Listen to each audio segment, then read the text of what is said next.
Ji and welcome to the channel. क्या हाल है आप लोगों के? फुल ऑन सुपर डुपर मौज मस्ती चल रही है कि नहीं? सबसे पहले मुझे ये बता दो। और आज हम भैया इसी मौज मस्ती को आपकी कंटिन्यू करते हुए पढ़ने वाले हैं जी अपना 5th chapter physical and chemical changes. एकदम ब्रांड न्यू एनसीईआरटीज दोस्तों निकल के आई हैं 2023 में और हम वही नई वाली एनसीईआरटीज पढ़ रहे हैं। तो जो टॉपिक कम हो गए हैं उसको क्यों पढ़ना, है ना जी? तो चलो इस नई एनसीईआरटी के साथ शुरुआत करते हैं। एंड वन सेकेंड एक चीज और बता दूं कि ये कोई जिससे मैं पढ़ा रहा हूं ना इस पीडीएफ से, ये नॉर्मल नहीं है, दिस इज वेरी स्पेशल। देखो यहाँ पे कुछ चीजें हाईलाइटेड हैं। तो भैया मैंने क्या करा है ना आपके लिए, मैंने सारे क्वेश्चन पढ़े, मैंने देखा ओहो क्वेश्चन में क्या पूछा जा रहा है, मैंने वो पॉइंट्स एनसीईआरटी में हाईलाइट कर दिए। तो अभी मैं आपको पूरा चैप्टर पढ़ाऊंगा बहुत मजे से, फन के साथ। उसके बाद आपको क्या करना है, इस पीडीएफ को डाउनलोड कर लेना है।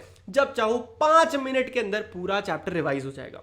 चक दे फट्टे बल्ले बल्ले, अब क्या बच्चे की जान लोगे? चलो फटाक से सब्सक्राइब मार दो। चलो स्टार्ट करते हैं। सबसे आसान चैप्टर है पूरी क्लास 7th का। आपके क्या कह रहा है, फिजिकल एंड केमिकल चेंजेस, और बड़ा मजेदार इंटरेस्टिंग साइंटिफिक चैप्टर है। ठीक है, तो भाई हर दिन अब अपनी जिंदगी में बहुत सारे चेंजेस के अक्रॉस आते हैं। चेंजेस कैसे हो रहे हैं? देखो भाई, सूरज उग रहा है, दिन से रात हो रही है, आप स्कूल जा रहे हो, कपड़े चेंज कर रहे हो, खाना पक रहा है, घास उग रही है, पेड़ उग रहा है। तो बहुत हर चीज जो भी दुनिया में हो रही है क्या है, इट इज अ चेंज, है ना? तो ऐसा कहा जाता है, दुनिया में कहावत है that change is the only constant. अभी ये पेन मेरा काम नहीं कर रहा है, इसीलिए माउस से लिख रहा हूँ, इसीलिए लिख नहीं पा रहा हूँ, बट ना राइटिंग तुम्हारे भैया की बहुत अच्छी है, तुम्हें पता ही होगा आदि भैया की। मजाक कर रहा हूँ, मजाक। ठीक है, तो भैया कहा जाता है change is the only constant. क्या कहा जा रहा है? देखो आप कितनी सारी चीजें चेंज कर सकते हो, दुनिया में बहुत सारे चेंजेस हो रहे हैं, बट अगर आप ब्रॉडली बात करें, बड़ा बड़ा मोटा मोटा कहें, तो इन सारे ही चेंजेस को हम 2 कैटेगरीज में बांट सकते हैं। किन 2 कैटेगरीज में?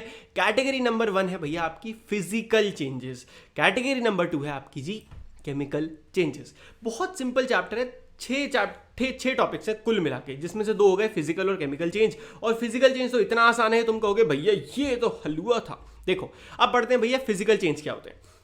ये सब छोड़ दो, जितनी एक्टिविटी है बेकार है, मेरे को पता है कौन सी आपको एक्टिविटी बतानी है। ओके देखो, प्रॉपर्टी जैसे कि शेप, जैसे कि साइज, जैसे कि कलर, जैसे कि किसी चीज सब्सटेंस की स्टेट, ये सारी होती हैं फिजिकल प्रॉपर्टी। और जब भी कोई बदलाव, कोई चेंज आता है किसी फिजिकल प्रॉपर्टी में, तब उसे कहा जाता है फिजिकल चेंज। क्या बोला भैया आपने? बहुत सिंपल सी चीज है यार। जब भी किसी चीज की, मानो ये बॉटल है, ठीक है, अब इस बॉटल के अंदर अगर कोई चेंज आ रहा है, मैं इसको मुक्का मार के तोड़ दूं, क्या हो गया? शेप चेंज हो गया। इसका पानी निकाल दूं, क्या हो गया? वॉल्यूम चेंज हो गया, है ना? इसकी कोई ना कोई फिजिकल प्रॉपर्टी के साथ खिलवाड़ हो रहा है, तो क्या है? फिजिकल चेंज है। In such change no new substance is form. और क्या कहा जा रहा है? ऐसे चेंज में कभी भी कोई नया सब्सटेंस नहीं बनेगा। अब मैं इस बॉटल को मुक्का मार के तोड़ दूं तो क्या कुछ नया बन जाएगा? नहीं बनेगा। तो ये एक डिफरेंस है, आपको याद रखना है फिजिकल चेंज का। अनदर बहुत इंपॉर्टेंट चीज जो फिजिकल चेंज होती है, दैट इज कि वो रिवर्सिबल होते हैं। कैसे होते हैं? रिवर्सिबल। रिवर्सिबल का मतलब, अगर मैं इस बॉटल को इस तरीके से पिचका दूं, देखो पिचका दी और ये फिर वापस आ गया, so this is a physical change. मैंने इसकी प्रॉपर्टी में चेंज करा और उसके बाद वापस से ये बॉटल सही हो गई, this is a physical change, right? But वहीं पे अगर मैं इस बॉटल में आग लगा दूं तो क्या ये बॉटल वापस से इस शेप में आ जाएगी? नहीं आएगी ना। क्यों? That is a chemical change. तो आई होप अब आपको फिजिकल चेंज का सिस्टम समझ में आ गया होगा। बॉटल को रख देते हैं, पता नहीं क्या हो जाए इसका। Now let's talk about chemical changes. Chemical changes में एक इंपॉर्टेंट टॉपिक आएगा रस्ट, जिसको आगे पढ़ेंगे। इस प्रोसेस को कहते हैं रस्टिंग, आगे अच्छे से पढ़ेंगे, अभी छोड़ सकते हैं। बट केमिकल चेंजेस में हमें मेनली इस चैप्टर में पढ़नी है भैया एक्टिविटीज, क्योंकि वो इंपॉर्टेंट है आपकी आने वाली एनसीईआरटीज के लिए। देखो पहली एक्टिविटी हम कर रहे हैं, हम क्या कर रहे हैं? सबसे पहली एक्टिविटी में हम एक मैग्नीशियम रिबन ले रहे हैं। तो क्या लिया हमने? एक मैग्नीशियम रिबन लिया, उसको क्या करा? आग लगाती। जब आप उसको आग लगाओगे तो you will see a very bright white light, कुछ इस प्रकार की। ठीक है, आप अपने लैब में देख लेना अगर आपके टीचर माने, वैसे हमारे तो नहीं माने थे सब ऐਵੇਂ। ठीक है, और क्या होता है जब ये पूरी तरह जल जाएगा, आपको पाउडरी ऐश बची मिलेगी जले हुए के बाद।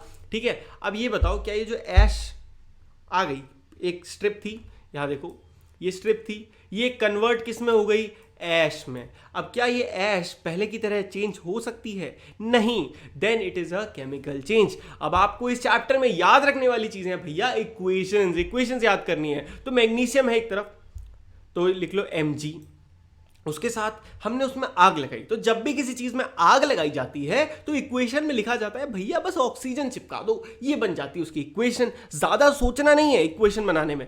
मैग्नीशियम लिया, आग लगाने के लिए ऑक्सीजन डाल दी और एरो लगा दिया, मतलब इक्वेशन लगा दी और बना क्या, मैग्नीशियम ऑक्साइड MgO। ठीक है, चलो अब उसके बाद आप क्या करो भैया, जो आपके पास ऐश बची उसको थोड़े से पानी में मिला लो। पानी में मिलाने के बाद उसके बाद आप उसको लिटमस पेपर से चेक करो कि क्या ये एसिडिक है, क्या ये बेसिक है। जब आप ये सब चेक कर लोगे तो आपको ये चीज पता चलेगी कि जो पानी में बना है वो कुछ नई चीज है। और वो क्या है, that is nothing but magnesium hydroxide. क्यों, क्योंकि जब आपके पास जो बचा था जो चीज वो थी MgO, मैग्नीशियम ऑक्साइड। जब हमने मैग्नीशियम में लगा दी आग तो बन गया MgO। अब MgO में मिला दिया पानी तो MgOH, 0 होल्स छोटा स्क्वायर। क्यों छोटा स्क्वायर क्यों आएगा, क्योंकि H के पास हमारे पास 2 है। इतना टेंशन नहीं लेनी।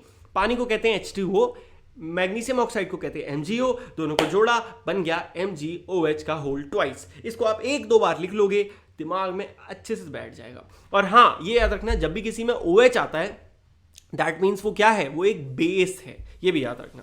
ठीक है जी, चलो ये भी हो गया। अब नेक्स्ट एक्टिविटी देखते हैं और कौन सी है। यहां पे क्या है, ब्लू विट्रियोल। ये क्या है, सिंपल है, कॉपर सल्फेट का है। आपके पास एक और इंपॉर्टेंट वो है कि भैया कॉपर सल्फेट का सोल्यूशन ले लो। आप क्या करो, उसको आधे गिलास पानी में मिला लो, add a few drops of dilute sulphuric acid. उसमें आपने क्या करा, सबसे पहले आपने क्या लिया, मान के चलो ये एक खाली गिलास है, इसमें हमने क्या डाला, इसमें हमने डाला कॉपर सल्फेट, जिसे ब्लू विट्रियोल भी कहा जाता है, वो मिला लिया। उसके बाद इसमें कुछ ड्रॉप्स डालने हैं, किसके, कुछ ड्रॉप डालने हैं आपको सल्फ्यूरिक एसिड। खतरनाक एसिड होता है भैया सल्फ्यूरिक एसिड, उसको डालना है, जिससे आपको एक ब्लू कलर्ड सोल्यूशन मिल जाएगा। अब क्या करो, save a small sample of the solution in a test tube और अ स्मॉल ग्लास बॉटल। इसमें क्या कर डालो, एक नेल डालो, यानी कि एक लोहे की कील होती है ना, अब इसमें कील डाल दो। और कब के लिए रख दो भैया, आधे 1 घंटे के लिए रख दो। अब आप देखोगे जब आप उस नेल को निकालोगे तो इससे क्या होगा कि पूरा जो पानी का कलर था वो कन्वर्ट हो जाएगा, पानी का कलर ही कन्वर्ट हो जाएगा। और ये कैसे हुआ, अब आपको ये समझना है, ये केमिकल चेंजेस हो रहे हैं, ये ऐसे चेंज हैं जो वापस से नहीं हो सकते। तो हुआ क्या, जो कलर ऑफ सोल्यूशन है वो ब्लू से ग्रीन इसलिए हो गया क्योंकि आयरन सल्फेट बन गया। कैसे बन गया, अभी आपने तो पानी में कॉपर सल्फेट डाला था, बन गया आयरन सल्फेट। ऐसा इसलिए हुआ कि भैया जो आपने लोहा अंदर डाला, क्या डाला, लोहा अंदर डाला, वहां पे जो लोहा कॉपर था ना वो जाके चट से चिपक गया लोहे के साथ और लोहा निकल गया पानी में, ऐसा एक्सचेंज हो गया। This is a chemical process. और सीनियर क्लासेस में देखो कि कैसे होता है। अभी अपन को क्या समझना है कि हुआ क्या, एक्सचेंज हो गए। तो जो ब्राउन आयरन नेल जो थी उस पर एक ब्राउन कलर का डिपॉजिट आ जाएगा जो कि कॉपर का है ऑफकोर्स। तो क्या हुआ, इक्वेशन समझो, कॉपर सल्फेट का सोल्यूशन लिया, उसमें हमने डाला आयरन मिक्स कर दिया। अब आयरन से उससे क्या हुआ, कॉपर ने जगह ले ली आयरन की, मतलब आप देखो आयरन और कॉपर एक्सचेंज हो गए, आयरन सल्फेट सोल्यूशन बन गया और कॉपर जाके बाहर चिपक गया। ये हो गया, ठीक है। ये भी क्या था, ये भी एक केमिकल प्रोसेस था। तो यही हमें सीखना था।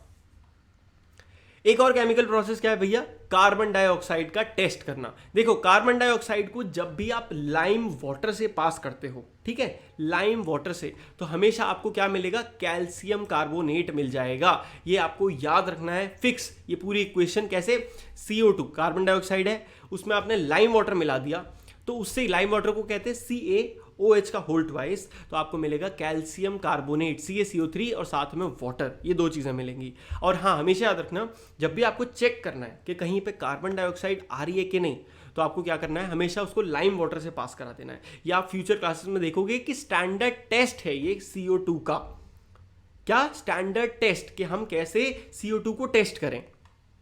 Clear, very good. सो इतनी सारी एक्टिविटीज पढ़ के हमने क्या सीखा, इतनी सारी एक्टिविटीज पढ़ के बाबा हमने ये सीखा कि एक ऐसा चेंज जिसमें 1 या 2 नए सब्सटेंस बन जाते हैं उसे कहा जाता है केमिकल चेंज। और एक केमिकल चेंज को केमिकल रिएक्शन भी कहा जाता है। आया समझ में, वेरी गुड। चलो एग्जाम्पल का देखो भाई, फूड का डाइजेस्ट होना केमिकल चेंज है। एक बार क्या कुछ नया बनेगा, हमारी बॉडी के अंदर कुछ नया बनेगा, राइट।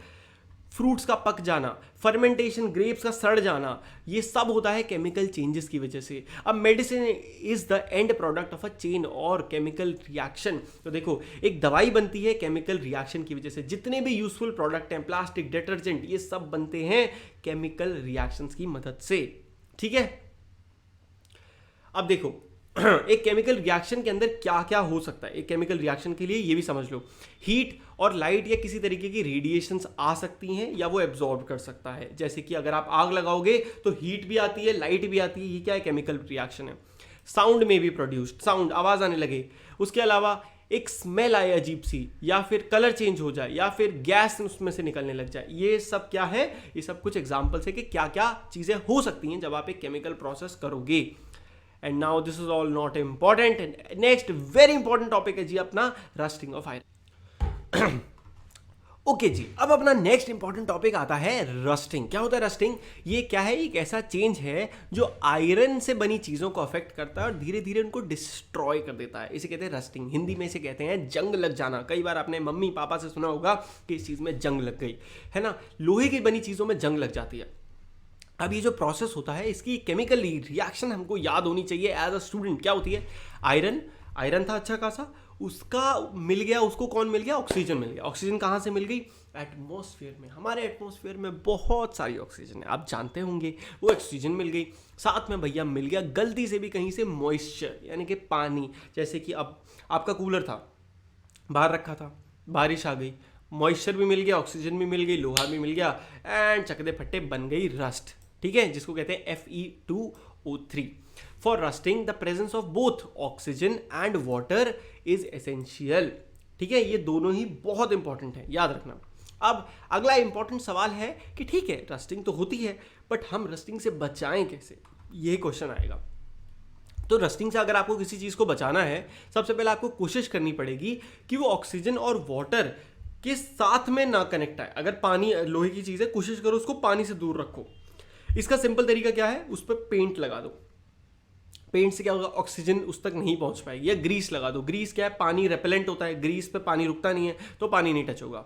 इनफैक्ट बहुत ज़्यादा तो क्या होता है, रेगुलरली कोट करना पड़ेगा आपको अगर आपको रस्टिंग को प्रिवेंट करना है। एक और इंपॉर्टेंट तरीका क्या है कि आप लोहे पे किसी और मेटल की कोटिंग कर दो, और इस प्रोसेस को कहते हैं गैल्वेनाइजेशन। जहां पे क्या किया जाता है, किसी लोहे के आर्टिकल पे जिंक या फिर कॉपर की, जिंक या कॉपर, आप जिंक और आयरन, ठीक है, जिंक ऑन आयरन या फिर क्रोमियम ऑन आयरन, क्रोमियम या जिंक की आप प्लेटिंग कर दो, तो इसे कहते हैं गैल्वेनाइजेशन। ठीक है, एंड नेक्स्ट इज क्या होता है? क्रिस्टलाइजेशन। क्रिस्टलाइजेशन लास्ट टॉपिक है, वेरी सिंपल। क्या होता है? जब आप किसी बड़े प्योर सब्सटेंस को लेते हो और उसके छोटे छोटे क्रिस्टल्स बनने लग जाते हैं। Let me tell you how it happens. तो क्या होता है, The salt obtained in this manner is not pure in shape of crystal. However, large crystal, देखो, large crystal of pure substances can be formed from their solution. The process is called crystallization. और ये एक physical change का example है। यानी कि क्या किया जाता है, जैसे चीनी है, ठीक है, कई बार चीनी क्या है, छोटे छोटे क्रिस्टल हैं जो कि बने हैं। कैसे करें? एक केमिकल, आपका एक फिजिकल प्रोसेस की मदद से उनको बनाया गया है। वो प्रोसेस क्या है वो अभी हमें नहीं जानना है इस क्लास में, वो हमें सीनियर क्लास में जानना है। ठीक है, उसका एक अपना प्रोसेस होता है कि किस तरीके से हम क्रिस्टलाइजेशन करते हैं, उसकी केमिकल रिएक्शंस होती हैं, याद करनी है। बट अभी छोड़ो, अभी क्या करना, अभी सिंपल है कि क्या प्योर सोल्यूशन से आप क्या बना सकते हो, क्रिस्टल्स बना सकते हो क्रिस्टलाइजेशन से। अब आपको इसकी एक एक्टिविटी समझ लेनी है, उस एक्टिविटी से आप समझ जाओगे ये कैसे होता है। देखो, तो आप क्या करो, एक कप फुल ऑफ वाटर ले लो एक बीकर में, और उसमें कुछ ड्रॉप डालो सल्फ्यूरिक एसिड की। आपने क्या करा, पानी लिया, उस पानी में कुछ ड्रॉप्स डाले सल्फ्यूरिक एसिड के, और उसको गर्म करने रख दिया। अब जैसे जैसे वो बॉईल होता जाएगा, जो कॉपर सल्फेट है, आपको धीरे धीरे उसको मिक्स करते जाना है, मिक्स करते जाना, एंड कंटिन्यूसली मिक्स करते जाने तक आपको थोड़ा थोड़ा कॉपर सल्फेट उसमें ऐड करते जाना। आपने सबसे पहले क्या डाला था, सल्फ्यूरिक एसिड डाला था, फिर आपको धीरे धीरे और कॉपर सल्फेट बढ़ाते जाना है। अब ये क्या होगा, और ज़्यादा मिक्स होने लगेगा। अब आपको क्या, और डालते रहना, और डालते रहना, और डालते रहना। एक टाइम क्या होगा, वो जितना मिक्सिंग थी वो रुक जाएगी, उसके बाद जो बचा कुचा है वो सब क्या हो जाएगा, छोटे छोटे क्रिस्टल्स बनने लग जाएंगे, जैसे आपको यहाँ दिख रहे हैं मोटे मोटे। अब क्रिस्टल से आप ऐसा मत सोचना कि जैसे मूवीज़ में क्रिस्टल दिखाते हैं ना, क्रिस्टल मतलब गांठें बनने लग जाएंगी, ठीक है, इजी भाषा में बोले तो। बस और लो जी, इसी के साथ आपका चैप्टर होता है समाप्त। हमने आज पढ़ा केमिकल चेंज क्या होता है, फिजिकल चेंज क्या होता है, क्रिस्टलाइजेशन क्या होता है, गैल्वेनाइजेशन तो सीख ही लिया, रस्टिंग भी सीखा एंड केमिकल रिएक्शन भी सीख लिए। आई होप आपको ये वीडियो अच्छी लगी होगी, मजा आया पढ़ने में मौज मस्ती के साथ। तो चैनल को सब्सक्राइब कर लो भाई फटाक से, ठीक है, और वीडियो को लाइक करना बिल्कुल मत भूलना, अपने दोस्तों के साथ शेयर कर दो। अब आपको ये पीडीएफ चाहिए, राइट, चाहिए ना रिवीजन के लिए, फटाक से टेलीग्राम ग्रुप का लिंक है, फटाक से वहां आओ, डाउनलोड करो, एंजॉय करो। वहां पे और डिस्कशंस, मेरे से डायरेक्ट डाउट, सब कुछ होता है, ठीक है। So see you in the next video, see you on Telegram, मिलते हैं, बाय बाय, टेक केयर, मौज मस्ती करते रहिए।